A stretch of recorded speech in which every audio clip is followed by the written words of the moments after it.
Support for this program comes from Jazz on the Tube, the internet's largest collection of free streamable classic jazz videos. From Miles Davis to Louis Armstrong, from Thelonious Monk to Duke Ellington. You'll find it all on jazzonthetube.com. Start your free subscription today.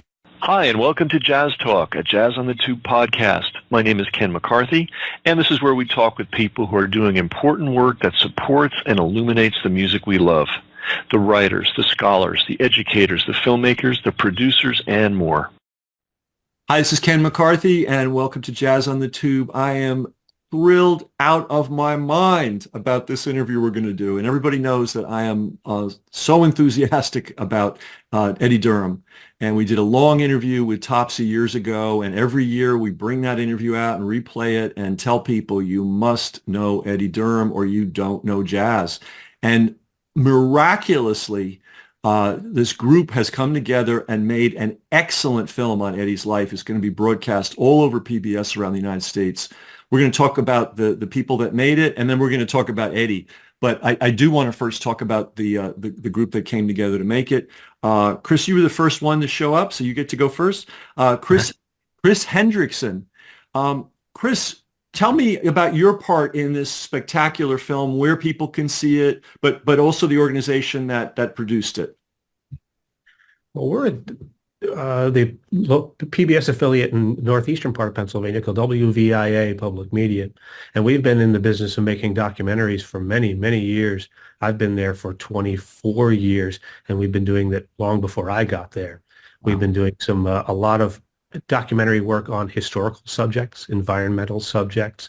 The arts and culture is a big thing for us, and we've done a lot of documentary work on musicians and musical movements. I did a documentary on Mozart. I did a documentary on swing jazz of the teens and 20s in the northeastern Pennsylvania area, all kinds of things. So we're always on the lookout for stories that are going to appeal to our audience and the people that come to us for arts and culture information.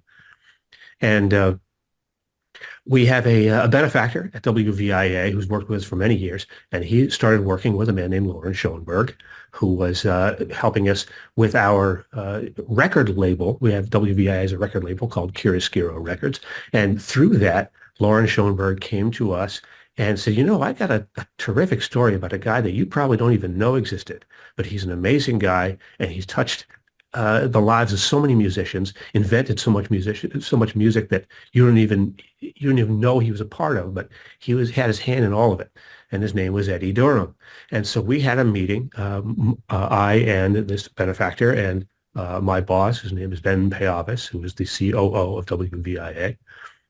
And we said, this is exactly the kind of thing that we want to follow up on, even though it's not a local story for us. As I say, we're in the northeastern Pennsylvania area, and we do a lot of local stories. That is kind of our bailiwick. That's what our stock and trade. And Eddie Durham is not local for us by any means. He grew up in Texas. He traveled throughout the Southwest. He ended up in New York and New Jersey. He never really touched in northeastern Pennsylvania per se. His music certainly did, but he didn't. So that was an interesting departure for us. We were able to say, well, it's not necessarily our local story, but boy, it sure is a good one. And we don't want to let this pass by without getting to know who Eddie Durham was. And so we got together with Lauren and we said, let's do this. And it was through Lauren's contacts and his relationship with Eddie over many, many years, and he'll talk about that, that gave us a sense of who Eddie Durham really was. And the more we heard, the more we realized we got to be part of this. That's great. That's great. And what was your specific role in it? I was the director and the editor of the film. And as I say, I've directed many of these over the years. Yeah. Everyone is different. Everyone is a unique experience. And this one was particularly unique because of the people that I was able to get to know during the process, not just Lauren, but Eddie Durham's family, Marcia Durham, who goes by Topsy when she writes. She does a lot of academic work and writes a lot of books about the jazz era. She was instrumental in making this happen. Her brother, Eric Durham, her other brother, Terrence Durham, who also were very forthcoming in sitting down with us and talking about what it was like having a father who was not necessarily an itinerant musician at the time that they were born, but he had traveled all over the place and had this huge life and this huge professional, this professional life before he became a father and just sort of started raising kids. But this is what it was like being with Eddie Durham, an older man. But as a younger man, he had quite the influence on all kinds of things. So they were able to give us a little more of an insight into who he was as later in his life. And then there were all the people in Texas that we were able to talk to. Texas State was very instrumental in getting us a lot of information, a lot of archival material, sitting down with interviews for us. Texas State in San Marcos, Texas, which is where Eddie Durham was born and spent several of his, not too many of his youthful years, but was born and raised there to a degree before he set out on his own, becoming a musician of the world, or a musician of the United States. But the people at Texas State were marvelous to talk to us, and they are very happy to see their native son, their hometown hero, has gotten the exposure that he so richly deserves. You found some amazing photographs. It was really nice to see all that stuff I'd never seen before. It's also always wonderful to get involved with the families of the people who who you're doing a documentary about, because they're the ones that have all kinds of things that don't make it to the public eye. They're the ones that keep things in their attic and in their basement and in photo albums that have been sitting on a shelf for 30 years and never really see the light of day. That's where the beauty of this kind of work shows itself, because you can discover things that are there, but no one knows they're there. And without your efforts, no one would even know it was there. So that's part of the joy of doing this kind of work, is putting these things out into the world so that it gets to be seen. So you can see Eddie at home and you can see Eddie performing all kinds of things. And that was the fun part for me. It's always the fun part for me. Sure. And one of the things you also captured and got into the film was Eddie, the family man. And obviously the show's about him, the musician, which you certainly covered beautifully. But you also got a little bit of that family stuff. And I've had a chance to talk with Topsy a lot about growing up with Eddie. And he sounds like he was an amazing father. She would tell me about the dog tricks. He taught the dog all these kinds of tricks. And he sounded like just a great human being. And you got some of that in there too, which is so important. Well, I'm glad your station had the vision to do this, because I think this is going to resonate for a long time, and it's going to get people to understand who this man was and his essential role. I mean, I may be overstating it, but you can't talk about Duke Ellington if you're not talking about Eddie Durham. That's where I'm at with this. So maybe you feel that way too. All right. Well, thanks so much, Chris, for that background. And now we're going to talk with Lauren Schoenberg. Lauren, tell us. Yeah, please tell us. A lot of people know your name and your organization, but there may be some people that don't. Please tell us about what you do and the organization that you're operating, and it's wonderful work. Thank you. Well, it's called the National Jazz Museum in Harlem. We were started late 90s, early 2000. I opened up the museum in Harlem in 2001. We're a Smithsonian affiliate. My two artistic co-directors are Christian McBride and John Batiste. And we're over 20 years old, which, for a 501c3 jazz organization, is pretty unusual. And basically, we do tons of programming. The age-old question is, how do you put music in a museum? And we've studied all the great ones and decided that the way we were going to do it is that we are on the street, literally. You walk in off 129th off of Lenox Avenue, and what we really do is support live musicians, programming that is inextricably linked to our community, and that's where we start, and then we go out. So we're known internationally. Our board, we have a wonderful board, including Ken Burns and Wynton Marsalis and all kinds of great people. And frankly, for many years, I was the executive director and dog catcher and air conditioner fixer and all those kind of things. But for many years now, we have a totally wonderful administrative staff Great. that handles everything. And I'm more now what you call the senior scholar. I raise money. I'm involved with a lot of the programming and very much involved, but it's run on its own with a wonderful, wonderful staff.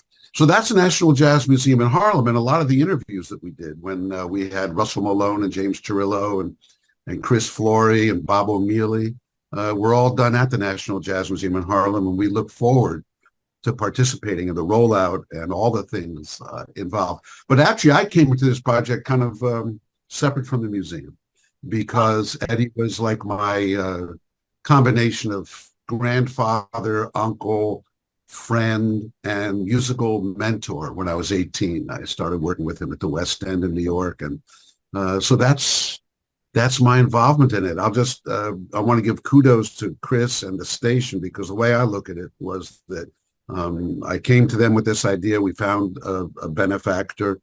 And the way I look at it is like I kind of put on a table a whole bunch of things that I had and people and experiences. But it was Chris and the team at the station who make a metaphor here, took the ingredients and cooked a great meal out of it. I'll put it that way. And told the story and made a narrative and gave it life. And I had seen it they had sent it to me to look at, and I looked at it. But when we premiered, well, I wouldn't call it a premiere, but when we had a preview showing at the Juilliard School where I teach a couple of weeks ago, and also the Juilliard Jazz Orchestra plays a large role in the film too, and the young musicians from the school that I conducted in some of Eddie's music. When I saw it with an audience there, I guess it's the same as like, if a tree falls in the forest or playing at home where no one's listening. All of a sudden, I got to see the emotional thread that Chris had created and saw how the film resonates with people. And my hat's off to him. I don't have a hat, but if I had a hat, well, I can't find it. But anyway, it's off to him. Gotcha. And by the way, I'm also a huge fan of what you do. So many friends of mine who are ignorant about anything else about jazz get your emails and your things, and it comes back to me all the time. Oh, really? Including Dan Morgenstern and many Really? other people will say, "Hey, did you see? Did you?" Oh, absolutely. Yeah. Oh, wow. I visited the Rutgers Jazz Archive or whatever it's called. I don't know the technical name. The Institute of Jazz Studies. Yeah, Institute of Jazz Studies, and met Dan way back when, and that was a very formative experience for me. What's the website of your group, your organization? The Jazz Museum in Harlem? Yeah, the Jazz Museum in Harlem. Sure. It's just JMIH. That's J as in Jelly Roll, M as in Mary Lou Williams, I as in who would I be in? I as in wow. He wasn't a jazz musician, but I'm thinking of Isaac Hayes. Isaac Hayes. H is in Harlem.org. Gotcha. Yeah. Speaking of Mary Lou Williams, I know she's from Pittsburgh, but she is from Pennsylvania. That would be, I have seen a couple of good documentaries on her. Another person for another. The Lady Swings the Band. It's a very, very good film. I use it in teaching my jazz history course because like Chris's film, it kind of gives a 360-degree view of a person, not just the jazz historical or musicological, but like who she was. It's really good. But getting back to Eddie Durham, anybody who follows jazz somehow would probably run up against Mary Lou because she has been canonized in a certain kind of way. And until this film came out, my thing was that I'll put it this way. I'm now getting senior citizen discounts. And I didn't want to leave until there was a documentary about this guy. And they made it happen. I hear you. This was an extraordinarily important person. I think about jazz a lot, obviously, and I realize that in jazz and all things, there's a publicity pyramid. And certain people just somehow through just whatever, they end up at the top of that pyramid. But that doesn't mean they're the most important people. They just are the most well-known people. Sometimes they're important, but sometimes they're just great musicians who are well-known. Let's get into the this is a word that I don't think exists, but I'm going to use it anyway. The fundamentality or the fundamental nature of Eddie Durham. It's I forget the name of that game, but you stack up all these wooden things, and then you try to pull a piece out, and without the thing falling apart. There are so many pieces that if I just believe this is true, and you guys can tell me if I'm deluded. There's so many things about jazz that if Eddie hadn't come along, we'd be looking perhaps at a very different medium. And I say that as someone who loves, for instance, New Orleans. Written a book about it, was very active in the rebuilding, worked with a lot of musicians down there. So I love New Orleans. I know New Orleans is a source, primary source. But I think Eddie and the environment that he came from is an appreciated source. That is, sometimes jazz historians call it the Southwest. But they're really talking about Texas, Oklahoma. So for example, let's start with the guitar. We could start with maybe half a dozen different things. For the people that don't know, and anybody who wants to jump in. Eddie and the guitar. Comments about how essential this man was to everything that's happened on the guitar since he first picked one up. Well, I will start by saying that I've been talking to my coworkers about this for a year and a half, going on 2 years. And as soon as I tell them about covering the early formative years of the amplified and electric guitar, that's when they perk up. And they, oh, hey, wait a second. I want to hear about this. I mean, big band jazz, swing jazz, that's great. But guitar, I know. I know I love it. I play it. I played it as a kid. I play it now. That is the connection that we have. And that's the sort of thing that you can use as a bridge between Eddie Durham's early work and the music that you hear today. Without Eddie Durham's influence, you wouldn't hear some of the things that you hear today. And certainly you wouldn't hear it the way that you hear it. And that's our way into a lot of different musicians who may think big band jazz, not necessarily for me. But the way, when you hear Eddie, and I had some of these recordings I hadn't heard before, and when you hear the way he interweaves electric and amplified guitar with horn arrangements, it's amazing, and it's absolutely natural. Yeah. You think, how in the world did people not think of this before, or not do it before? But he was at the forefront of all of that. And anybody who's a musician, a Jimi Hendrix fan, or a rock and roll guitar fan, you got Eddie Durham to thank for the path that sound of music took. Yeah, I keep telling Topsy we've got to get him into the Rock and Roll Hall of Fame. And she always laughs, and I say, I don't count that out. They put in Nile Rodgers, who belongs in there. He belonged in there. And I got to go on a tangent. Sorry, guys. I think Eddie and Nile are I think Niles is his name. Do you know who that is? That's you go to any dance party in 2024, and maybe this will help us circle back and talk about Eddie. And they're playing, all the disco music. Or the disco sound. I swear half of that music he produced. This one guy also happened to be a guitar player, also happened not to be recognized fully. In other words, he set an entire multiple generations dancing. So let's now talk about Eddie as the man that got America dancing. And of course, America was dancing before Eddie Durham came along. But let's talk about that. Let's talk about the beat. Let's talk about swing. Let's talk about the arrangements. Let's talk about the bands that he was the music director for. Let's talk about the absolutely intrinsic role he played in making what we just take for granted as American swing. Who wants to take a stab at that?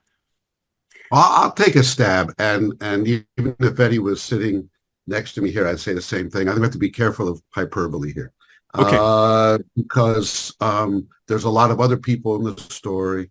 Oh, sure. And so I endorse everything you said, with the caveat or with the understanding that he's part of a large tradition of a lot of people, and that sometimes people may react adversely to pegging it all on one person because say, well, how about so and so? So to those people out there who want to do that, listen to this because I'll be the crazy man, and then you can be the voice of reason. Ken. No, but I'm happy. You already set it up perfectly. Okay. And I love the way when you were talking about that game where if you remove one piece of, I think it's called bridge. No, I'm kidding. But seriously, if you well, actually, it could be a bridge because just think what would happen if you remove one piece of a bridge.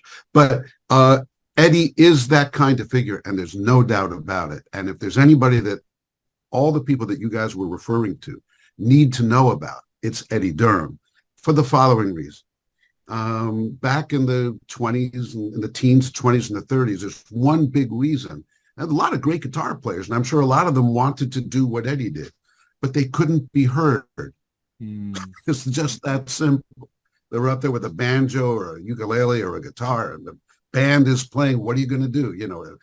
Amplification was rudimentary, if they even had amplification in those days. So Eddie had this idea to somehow attach a microphone or a resonator or something to a guitar. But now we start to get to the basic reasons of why he's a genius and what his kids talked to Chris about, and which I experienced one night. We were playing up in Goshen, New York, which is maybe halfway up to where you live, and exit 124 off of 617. And that's where I worked with Eddie for all those years. And we're driving up there, and the car fell out, you know what I mean, and the highway, wherever the heck we were. And Eddie just opened the hood, and there was someone else in the car, and started to monkey around in the engine and fixed it in the moment we came back. Now, you might say that's, there's a lot of people that can do that. Well, my friend who was observing said that what he saw Eddie do, he's never seen anybody do before. It wasn't as simple as like check the spark plug or something like this. He did something. I don't know what the heck it was. And this gets to the root of this guy, that he was, and his kids talk about it too, that, he had some understanding of the way that things work that most people don't have. And he did this with the guitar. Eddie and the guitar, I really want to talk about this. And I know we all want to be careful about hyperbole and saying that Eddie's the only one who did it and all this kind of stuff. But I'll tell you something, Ken, I think you put it perfectly at the beginning when you talked about a bridge or about a game with a piece of wood. And if you remove it, everything else would collapse. And there's no doubt that Eddie Durham is a primary figure in that regard. There are other people at the time trying things. Yes, there are. And we could talk about them forever, but they weren't Eddie Durham. And they weren't in Benny Moten's band and Walter Page's band. And they did make records with Lester Young and write some of the greatest music for Glenn Miller and Count Basie and all these bands. So he's absolutely unique. And I think the place to start with the guitar, just to follow up on what Chris said also, was the fact that, there were a lot of great guitar players back in those days, but they couldn't be heard. So you're up there with a band in 1929. What are you going to do? You're going to break your fingers trying to be heard. Eddie had this kind of genius idea about resonators and guitars and amplifiers. I remember one of the guys in the Basie band told me, in fact, Chris, I'm sorry that we didn't get this in the show, but he said sometimes in the early days with Benny Moten's band, actually, when Eddie would hook his guitar up to play, the police report would start coming through the amplifier, and the people didn't know what the hell was going on. R54, and he's trying to play the blues. Well, anyway, it's not only his genius in terms of mechanisms and things. He could fix a car in a way that nobody else could. I've seen people shake their heads at what he did. I've seen people shake their heads at the way he played the darn guitar, because most people with their left hand play like this. He played like this. He played like this. But it also has to do with the way he played the guitar. And you're absolutely right. There are sounds he does and ideas he does, which you really almost have to jump to Jimi Hendrix and or people like that to say, who the heck could even imagine such a thing on the guitar? So that's just, one aspect of his genius. But he really was the guy. In every generation, you had Jelly Roll Morton, you have Duke Ellington, people who somehow listen to a band that's improvising and somehow can bring order to it and somehow organize it so that you take what they improvised, then you write it down, then you have them improvise on top of the writing it down, Mm-hmm. and then maybe you write again. And Eddie was like this multi-layered Texas cake of incredible stuff. And I'll tell you, just before I finish here, Yeah. in the very last, we had a birthday party for him, and I had a big band, and we played, and part of that footage is in the film, and it's his last birthday. And he's interviewed by the local NBC affiliate. And you know what he says, which he never ever talked about. And all the time I spent with him, he said, I tried to bring order to something. I tried to organize something. And then the light bulb went on in my head that is what he was thinking. So that's a place to start. Wow. Wow. And so he was going back to this, this one piece. He was really the first guy to get the electric guitar to work, the electrified guitar to work, to fit into a band context. Other people were working on it, sure. But he was sort of the primary guy that made it happen and put it on the map. Can we talk about Charlie Christian? Now, everybody says, oh, Charlie Christian was the guy, and he certainly was. He was a great player. But he had a relationship with Eddie Durham. That from what I understand, he was his mentor. There's no doubt about it. He was his mentor. Eddie tells the story, and I have to say, some people tend to be self-aggrandizing or something like this. Eddie was the antithesis of that. He was not the type to BS. He was not the kind of guy to build up something. And so, if Eddie says, that he met him back in Oklahoma City, and they got together and they worked on things, there's no doubt about it. And in the film, Chris has a wonderful interview where the guitar players talk about specifically the way you attack on the guitar with one note, two notes, upstroke, downstroke, and all this kind of stuff. And there's no doubt about it. It's like if you were to talk about, I don't know, Bach, maybe Charlie, somebody had to teach Bach. Okay, there you go. There was somebody there without whom you wouldn't have had him.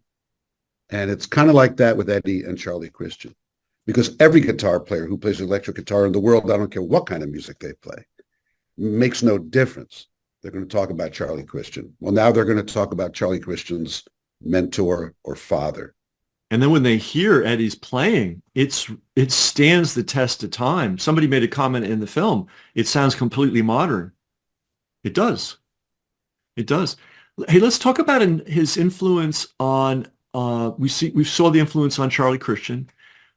I don't know if this made it to the film, but of course he collaborated a lot with Lester Young. And Laura, maybe you can help me with this history piece. Lester had trouble initially because he played the tenor differently. And he actually, I think, even got bounced off a band because I think the band leader's wife said, I want you to play it like this guy. And Lester didn't play the tenor that way. One of the things I believe, and this is just an intuitive thing, and maybe there's a historical thread that connects it. I believe Eddie helped Lester in the way he wrote arrangements. In other words, what does a great arranger do? He listens to the musicians he's got, and he hears the beauty and the uniqueness of what they have. And then he figures out, okay, we got this guy, this guy, this guy. What's the sound of all of them? I think Eddie might have had a role in helping Lester Young commercially. In other words, become a guy that could actually make a living. This is my theory. It's a theory. I have to admit it's highly speculative. I'll do all the crazy speculation. I know you guys are more serious, but because this is something that came up in the film too, which is so important. We look at these musicians as gods, and they were of music, absolutely, but they were also struggling financially. This was not an easy life. In fact, one of the bands, I don't know if Eddie was in it at the time, but one of the famous bands that he was part of ended up stranded on the road. They were out on the road, they ran out of money, and everybody had to find their way home. This was not, and in fact, that does come across in the film. The bus, someone referred to a bus having to be sold. This was a hard scrabble, tough life. And they were great artists, but on a commercial, financial, economic level, it was a very tenuous thing at best. So when I talk about somebody helping Lester Young find his way, Lester knew how to play, obviously, but finding your way into the industry, into paid gigs, into groups. I'm wondering if Eddie wasn't a help to Lester in that way. Just a thought. Speculative. Chris, you want to start, or you want me to take it? It's up to you. Well, it brings to mind something that Topsy said in the interview, which so succinctly described what Eddie Durham was when he joined a group of musicians. She said he was always able to find and extract a musician's strong points, and he always minimized your weaker points. And he became known as kind of a band fixer, where he would come in and regardless of the instrumentation you had, he could make it work for whatever you had. If you had 7 trombones and a trumpet, he could come up with something brilliant for 7 trombones and a trumpet. That's just the way he was. And that comes from his travels as a young man through Texas, through the Southwest, through Oklahoma, throughout the country, and joining in every manner of performing musical entity. Circus band or big band, minstrel troupe, things like that. Anything he could join, he would. And every group of musicians is different. And everyone has something that they do well and some things that they don't do very well. And Eddie seemed to be really good at figuring out what you did well and putting it in the forefront. And if he did that for Lester Young as well, so much the better. We're all beneficiaries of that, because who could do something like that if somebody was unconventional? A lot of times musicians, especially jazz musicians, were unconventional, and a lot of people didn't know what to do with that. Sometimes that gets beaten out of you, as anybody who's been a student musician like myself. When you play it the wrong way, they'll tell you, and they'll make sure that you try to play it the right way. But at some point, you just got to do it your own way, which is exactly what Eddie Durham always seemed to do. He did it his own way, and he found out that other people wanted to do it their way too, and that's okay, because what you have to say is special and unique to you. So let's bring that out. Let's cultivate that. Let's make that a feature of this performance, because nobody else has that. But everybody had the opportunity to work with Eddie Durham, was able to know that, gee, what I can do, maybe it is something special. And I don't play the way Charlie Parker does or someone else, but I can play my way, and let's make something out of this. And he embraced that. And when he came to the Count Basie band, the everybody knew that, like, the big selling point, like what was really one of the things that was so new about that, was these 2 great tenor saxophone players, one of whom was a distant relative of his, Herschel Evans, and the other was Lester Young. And, people said that when they went to hear the band, it was like a tennis match with the heads going like this, because they featured the 2 tenors. And although, sadly, no one ever reported this thing of them, Eddie talked a lot about Lester's tone and Herschel's tone. He would talk to me about it. And when he wrote his arrangements, this just backs up what Chris was saying, he'd say, no, Lester plays this part, Herschel plays this part. You listen to one record and you hear Herschel more than Lester. You listen to another one and that's Eddie moving these chess pieces around incredibly. And again, Ken, I love your not off the wall, but as you said, your crazy questions, because frankly, they take us to a place that, frankly, the standard way of looking at it doesn't. So I'm glad that you said that, because I wouldn't have thought of this if you hadn't put it that way. I'll put it this way. In the 1950s, the great jazz critic and eventually First Amendment scholar, Nat Hentoff, wrote a column, and he said, if the building was on fire and he had to grab some records off the top of the shelf, he said, you could forget the complete bands of 90% of these bands. He would take the Kansas City 6 records that Lester did with Eddie. He said those would be the ones that he would save.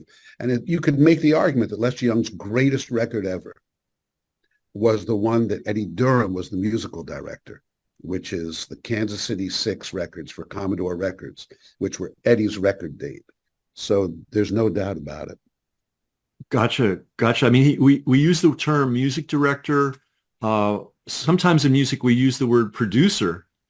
and the producer's not always a musician, sometimes a musician, but the producer is like the one that figures out, okay, who's going to be in the band and what are we going to play and how are we going to do it and what's the look, what's the feel, all these other extra things that are seemingly extra dimensional to music, but are important too.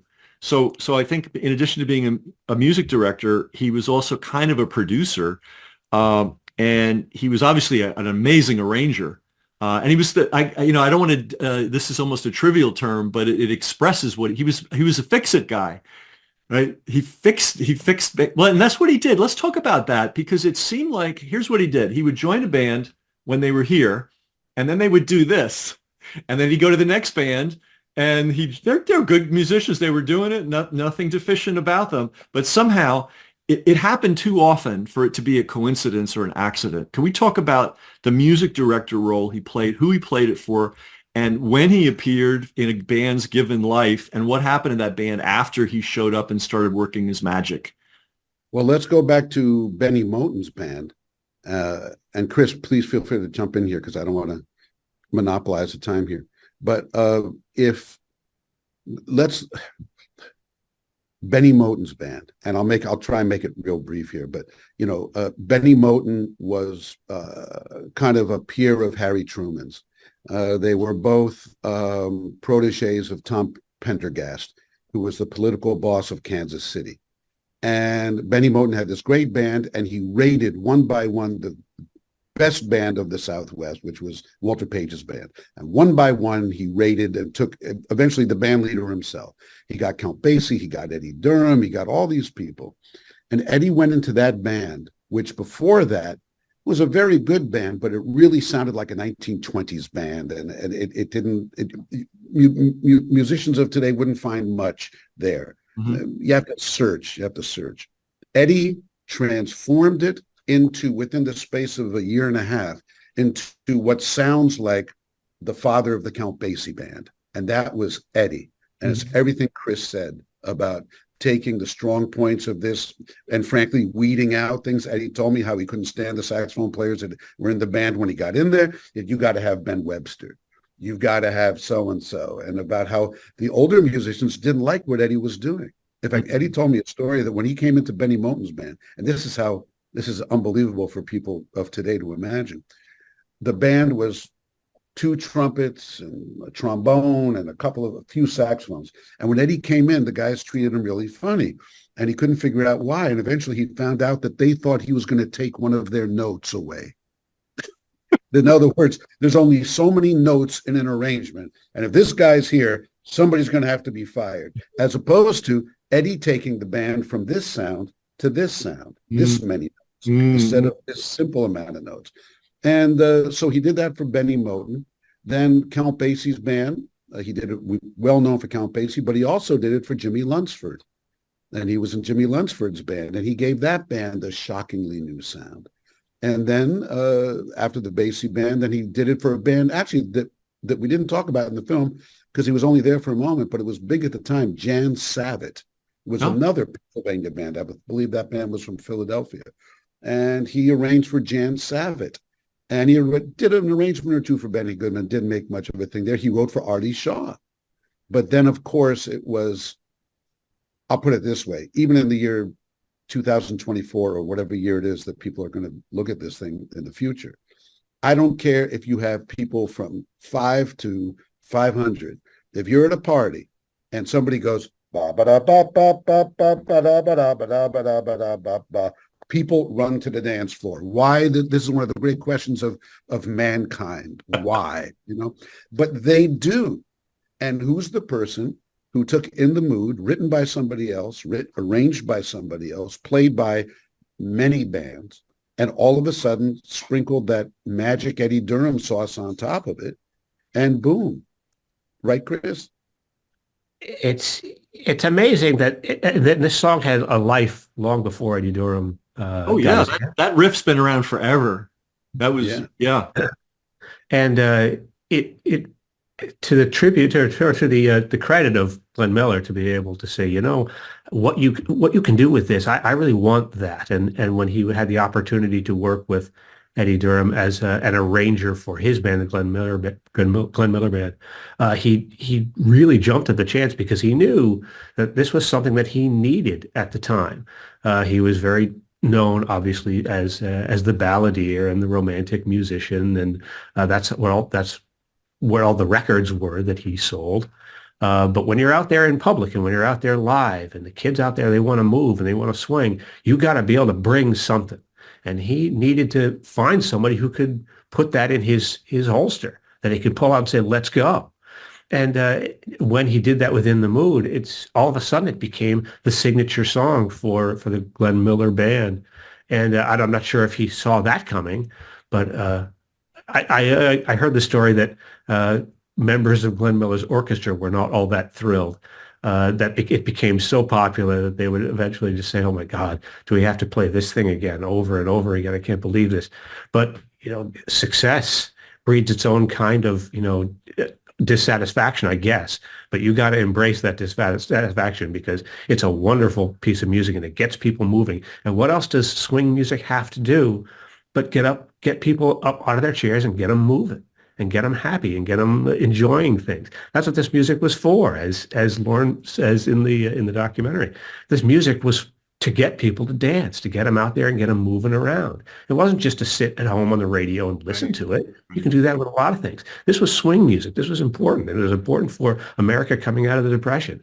We needed to get something to get us out of our chair and get us up and moving. And this is the kind of music we needed.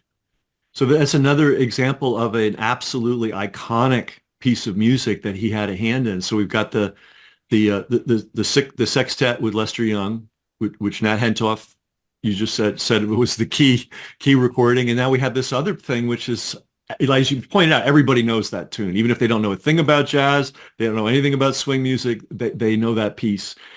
Well, let's talk about swing a little bit here, and I have another crazy theory. As we know, and it was brought out in the film, which I think is so important. Eddie basically was raised in the outback of Texas, right? I mean, he's not from a town. He's not even from a town, really. I mean, I guess there was a town out there. I can't imagine how rural it must have been 100 years ago, around roughly when he was born. Actually, it's more than 100 years ago now. And we know that he's an African American, obviously, but he's also a Native American. He's also Hispanic American because he grew up speaking Spanish. And somewhere I read that his mom kept him in braids through his childhood, which is a Native American thing. And of course, we don't know much about the mother. We never know enough about the mothers and what their contribution is. But we know two things. The first beat he heard was his mother's heartbeat, and we know the first song that was ever sung to him was sung to him by his mother. And I wonder if you guys had a chance, it came across anything like this. The powwow, right? Which is a big cultural institution in the United States, was back then, is now. Sonny Murray, the avant-garde drummer, grew up in Oklahoma, was emphatic that the swing beat is a Native American beat. That dun dun dun dun dun dun dun dun dun dun, just throwing out a crazy idea. So this would have been one of the influences. He would have gone to powwows, I'm guessing, if there were even enough people around to have a powwow with. What is a powwow? Powwow is Native American people getting together and being Native American people and enjoying each other's company and dancing and hearing their music. And this goes back, one of the inspirers of it, believe it or not, was Buffalo Bill. He showed that there was Buffalo Bill, we got to give him a lot of credit. He was also one of the inspirations behind the Mardi Gras Indians, not the music of the Mardi Gras Indians in New Orleans, but the idea of dressing up and doing all the fantastic things they did. That goes back to Buffalo Bill. But we do know, to bring this full circle, we do know Eddie played in a show very similar to a Buffalo Bill show. And that was a very important part of his upbringing. And that came out of Texas.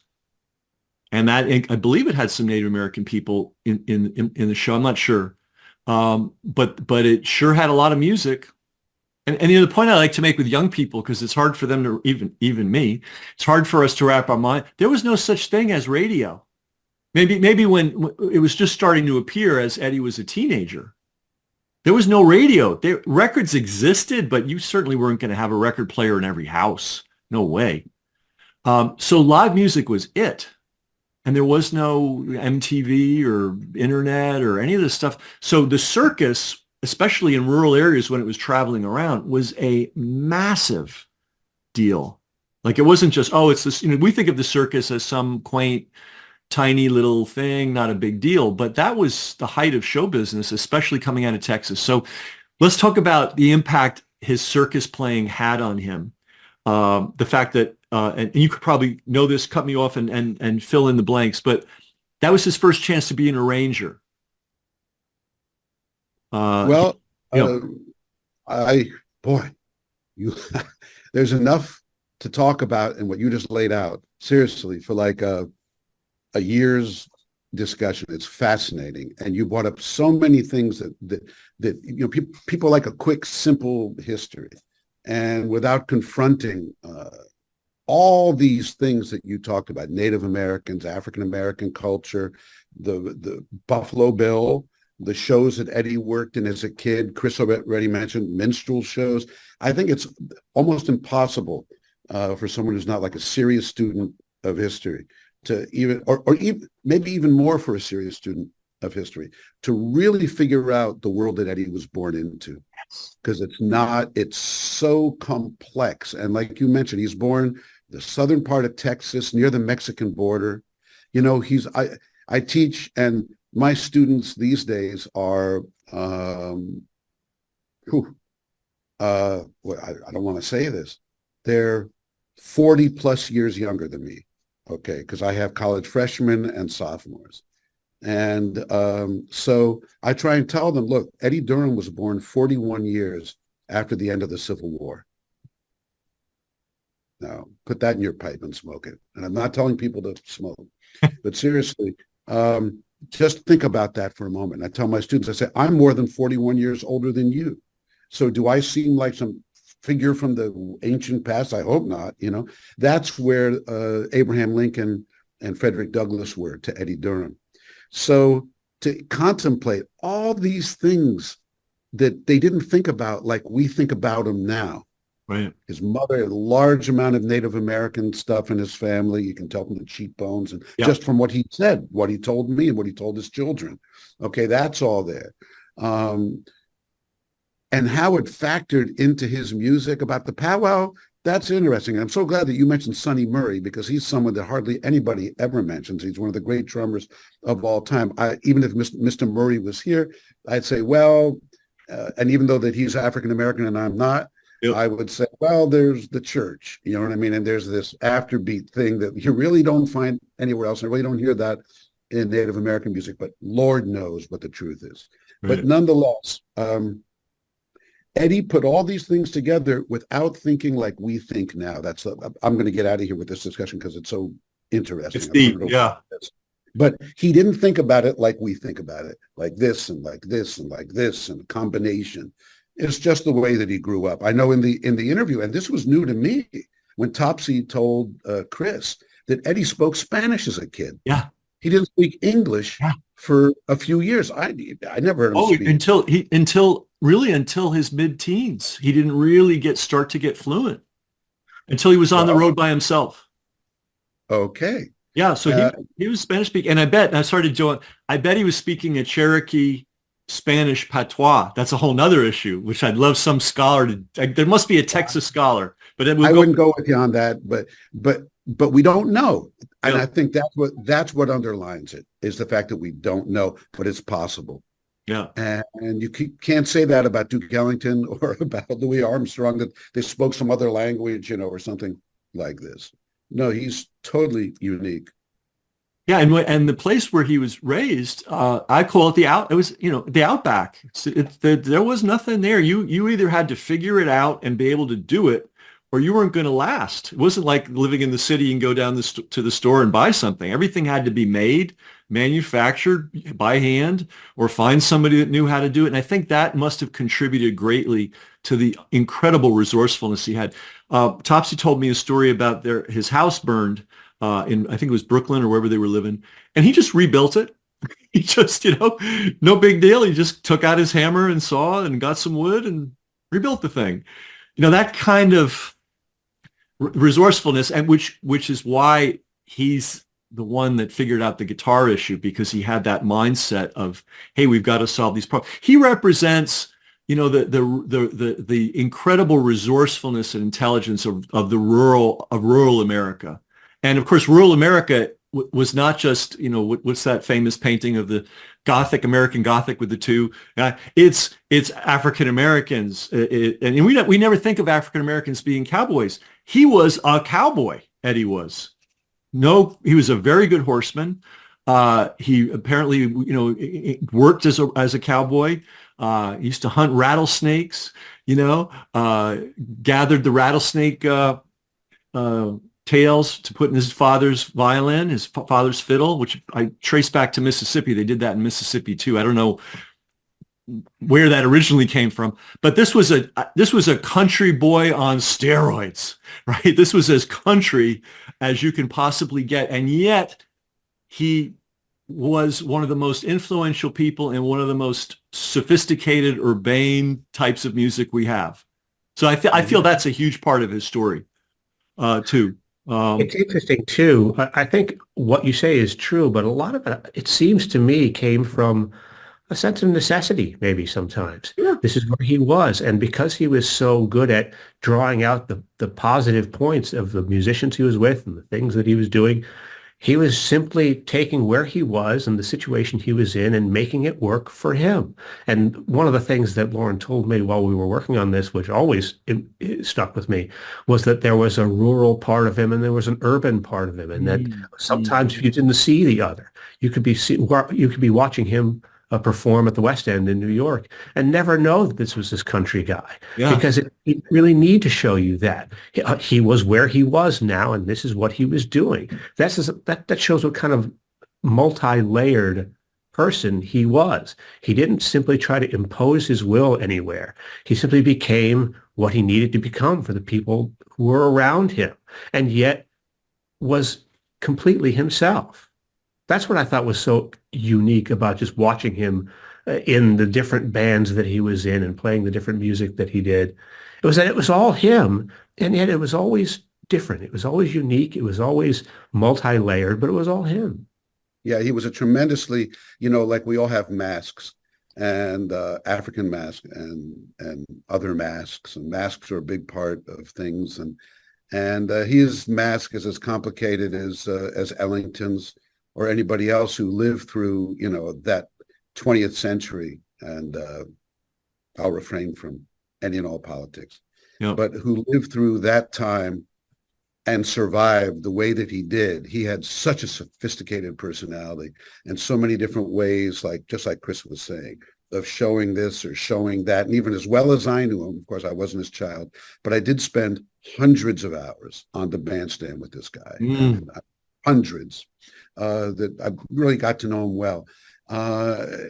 He was very sophisticated, and just like you said, he was a true American combination of this crazy society of ours. Yes, and somehow also, and I think this is an important point, was at peace with himself. Yeah, I wish I was at peace with myself the way he was at peace. And I have done relatively nothing in my life. Who has, compared to Eddie Durham? And yet he was not one of these guys with a feeling of anything but that he was at peace with himself.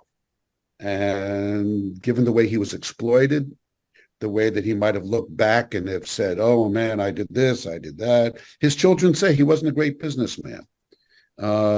But he was at peace with himself. And I'll tell you something, I think most of us would trade anything and everything to have that kind of feeling at the end of his life that he had. Gotcha. Yeah, I mean, I'm just thinking of all the transitions he had to go through. So first of all, I think, again, just survival out in that environment where everybody has to be hyper resourceful. There is no store. There is no doctor. There is no supermarket. I don't know about this. I just have to butt in here. I don't think it was quite like that. Okay, I don't good, think it was quite that. There's no doctor. There's no, I mean, I think that I don't think it was quite that rural. I'll be honest with you. I don't think it was quite that at that time. Okay, good. Okay, good. I think someone needs to endow a chair of Eddie Durham studies at a university. I'm serious. And just using him as the focal, maybe the point of departure to understand this other part of American history. We're all aware of the 13 colonies. We're kind of aware there was a place called Santa Fe, but we ignore this huge swath of human beings that lived, it was at least a rural environment, right? Even if there was a town, who were hyper resourceful. And so I think of him as going from that, being Spanish speaking, being he was a horseman. I think he did work with horses. I think was his dad. I'm trying to remember, was it him or somebody else? Was really good at breaking horses. I think it was his dad. I think anybody at that point living in that kind of situation probably had a lot of horse experience. So Yeah. I'm not sure if it's so unique to them, but I'm going to interrupt just for a moment. Please do. Because I said it before. You're coming up with some of these questions and some of these things. What you just said, I almost hope you'd put it at the lead of the thing, or that we can take it, and I'm dead serious, and take it to our friends Hank. I always get his last name mispronounced. Can you say it, Chris? Oh, Hank Hemsoth from Texas State. Okay, right. Hank, my good friend Hank, and I always mangle his last name. And Keith Winking and the people at Texas State University, because what you said right there, if there's one thing I'd love to see happen that comes out of this whole darn enterprise. About a chair of Eddie Durham studies? About a serious look into it through the focus of, it's like a crossword puzzle. And you take Eddie Durham and you put it in the center. Right. I'm dead serious. I hear you. There's nowhere, I'll use a double negative. There's nowhere that you can't go in American history through the study of Eddie Durham. That's a brilliant. I'm with you. And it's important. Yeah, it's there's a lot of things to say about that. So he made the transition from being Spanish speaking to English speaking. That's a big transition. He made the transition from living in a rural area to being a guy traveling, throughout urban America. He made the transition from Kansas City to New York City. That's a leap. Just transition after transition after transition. And as you point out, keeping his equilibrium, and as his, most importantly, as his children point out, and I'm so glad somebody made that point in the film, and you put it in the film, Chris. One of the sons said, you always hear about these famous guys, but behind closed doors, they're, mean. My father wasn't that way. My father was a nice, easygoing fellow. So a tremendously sophisticated man, tremendously resourceful, tremendously creative, and very unassuming, very modest. Just took care of business. And then I was talking earlier about the publicity pyramid. There was no person back then working to push Eddie up the publicity pyramid. And I guess that's what we're going to do now.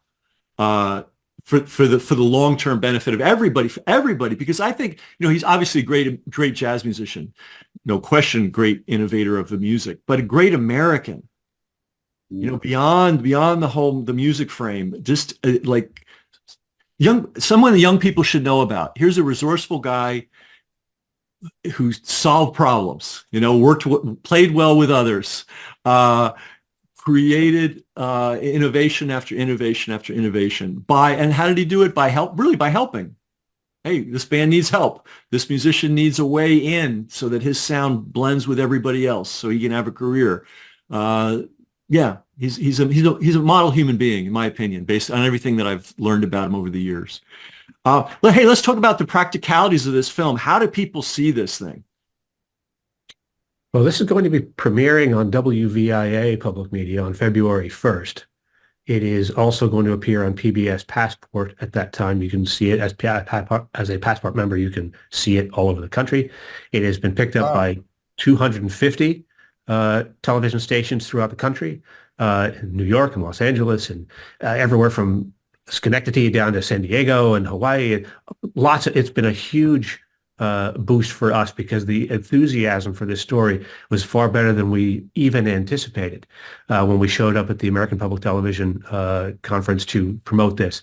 Everyone was really excited about it. So starting in February, you'll see it on a PBS station in your area. Check your local listings. Great. So this is the first that I learned. I have to tell you, I didn't know this.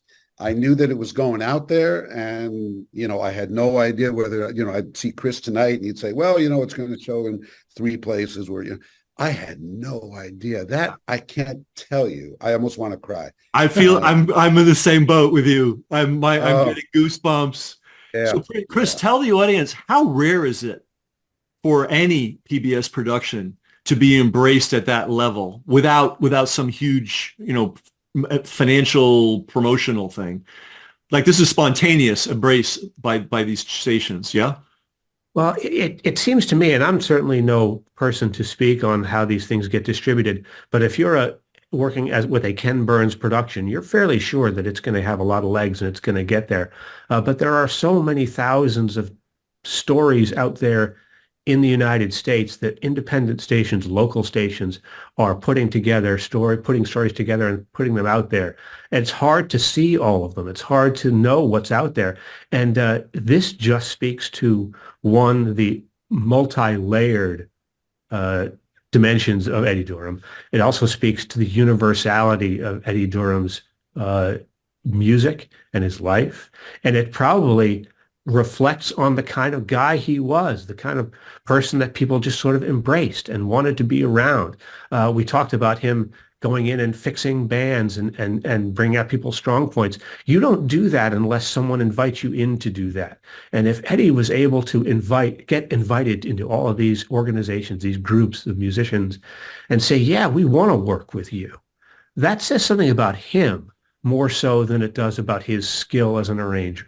And I think that reflects on the fact that people saw this story, got 6 or 8 minutes worth of a trailer, checked out a rough cut of an hour-long documentary, and said, wow, I do think that guy was pretty impressive, and he was very special.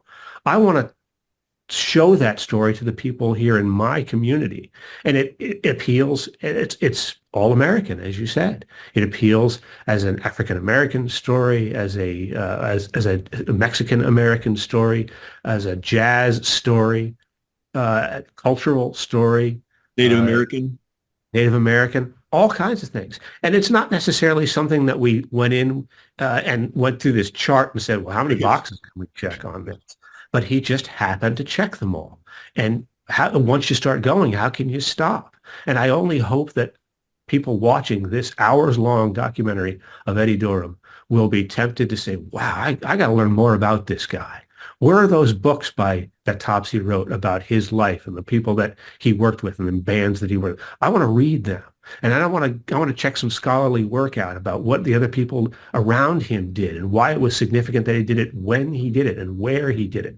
This is starting the conversation. And I worked with a man years ago, who's another documentarian, who had said, all I hope to do is to have my little piece put up there on the shelf of stuff. You've got a shelf that has all kinds of jazz history and African-American history and American history. I don't need to tell the whole story.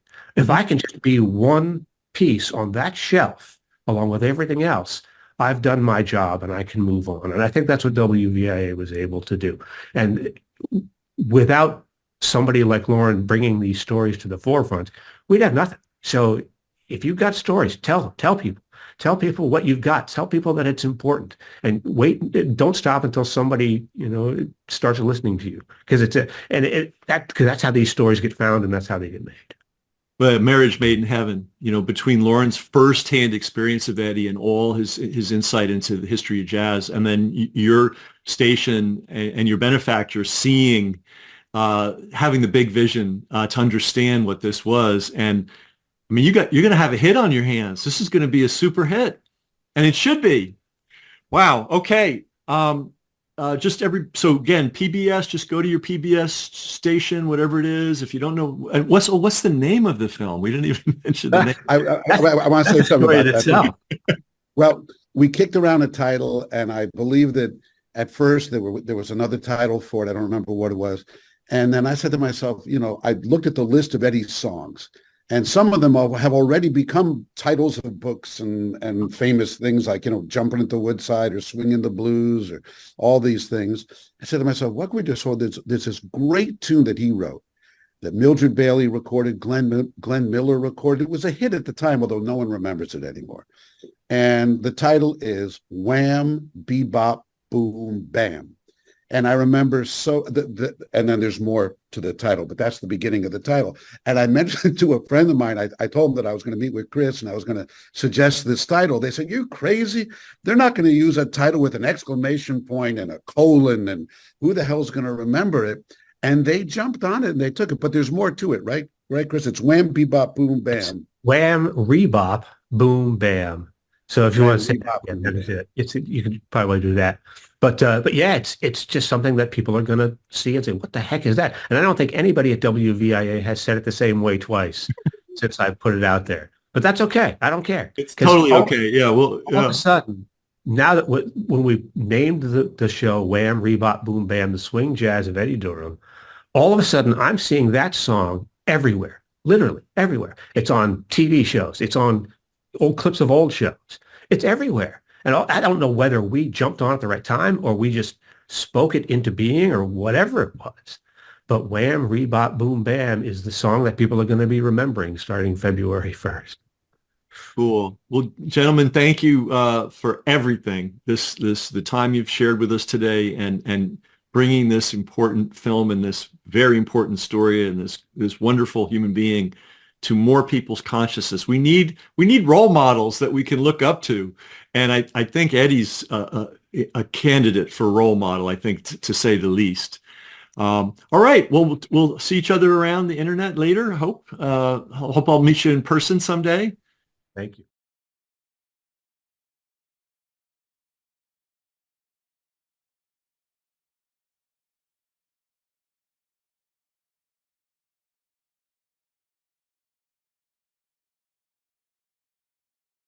We hope you enjoyed the podcast. If you did, please share it.